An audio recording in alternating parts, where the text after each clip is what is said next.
Welcome back, Cyclings. We're going to start now with Unit 2 for research methods. So we're going to start today with conducting research. So how do we kind of do research and all that stuff? So I'm going to move this over a little bit so you guys can see a little bit better. There we go.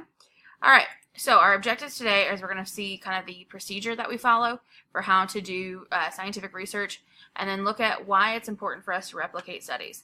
So this is modules 4 and 5 of your textbook. Okay, so why do we need science? There's one of these things that we have called the hindsight bias, and it's one of your vocab words that's critically important for you guys to understand. So hindsight bias is this idea that we believe that we knew things all along. So when looking back in hindsight, yeah, we already knew it. So say, for example, you study really hard for your test, and you get your test back and you have 100%. You're like, oh, I knew it all along. But did you really? That's hindsight bias. And because we have that, that is why we have to have scientific research.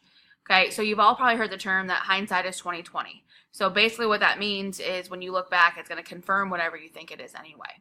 Okay, we also have this idea of what's called overconfidence in psychological research and in our own lives. And overconfidence is basically this idea that we know and we are confident in our own abilities and we are confident in our own thoughts. And so it's very difficult for us to kind of dissociate from what we know versus what we think we know, because we're going to say, oh, I knew it all along. All right. We also then have kind of this idea that that is why we need scientific research. So because we think we know things when really we don't, that is why it's very important for us to conduct research.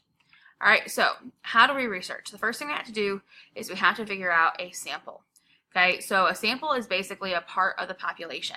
So as you can see from the picture there, you've got your entire population, and then you have the smaller circle that is the sample. Okay, so the sample is a representative group of people of the entire population that you're wishing to study.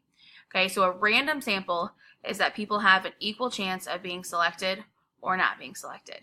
And they have an equal chance of being in the control group or the experimental group. And we'll get to that here in a second. The other thing we have then is a stratified sample.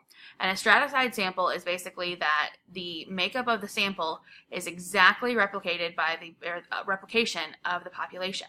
So for example, if you have a classroom that's 25 people and 12 are male and 13 are female, and then you've got some that are of different ethnicities and socioeconomic status, when you look at that and you make a group up, it'll be the exact same makeup. So you can kind of have all of the factors all put together there. But most of the time we just look at a random sample. So how do we research? This is basic scientific method. Okay, so the 5 steps we have, the first thing is we have to form a research question. So what are you trying to study? So for example, if we're going to look at this, we can say, do cell phones distract students from learning? I'll give you a hint. Yes. That's beside the point. But, so that is the question we're going to look at. So then we're going to form a hypothesis. The most important thing for you to understand about a hypothesis is that it is always a statement. It is never going to be a question. So when you're looking at a situation and someone says, what's your hypothesis?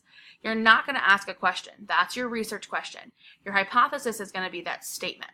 Okay, so for example, with the question of do cell phones distract students from learning, we can say cell phones usage distracts students in the classroom. That is a hypothesis that now we are going to test. So once we've done that, we need to test our hypothesis. We need to create some sort of experimental condition where we can test it, collect the data, okay, and then step 4 is we need to analyze those results. And we need to see, do those results actually make the hypothesis true or incorrect? Okay, so once we've done that, then we can draw our conclusions. So it's basic scientific method, okay, 5 steps: form a research question, form a hypothesis, test it, analyze your results, and draw your conclusions. Okay, so once you have your conclusions, now you have to replicate the study, which basically means you have to do it over again. And the reason we have to do the studies over and over again is to test their validity and to test and see if they actually give us accurate results. Okay, so if the hypothesis was incorrect, why was it incorrect? Can we change the hypothesis then and then recreate the study to see if it kind of makes our new hypothesis correct? That's kind of what we have to do with replication. All right, we also have to see if results are consistent. So maybe you had a fluke in the system or a variable that you didn't know that played a part in the actual study. So if that's the case, we have to replicate it to see if that's going to change the results. And if it does, now we have to maybe change our hypothesis. Okay, we also have to form new questions. So if the hypothesis is incorrect, we have to form brand new questions and then start the whole process over again. But let's say that you have a hypothesis, you do your experiment, you prove it correct, you do your experiment several times, it's correct every single time. So now you're looking at this, can it now be a theory?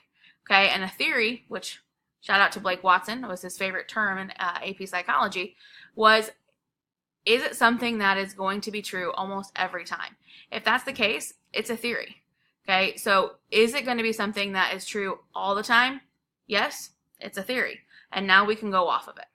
So that's basically the procedure for how we conduct research. And so the next lesson, we'll look at the methods of research and how each of those are different.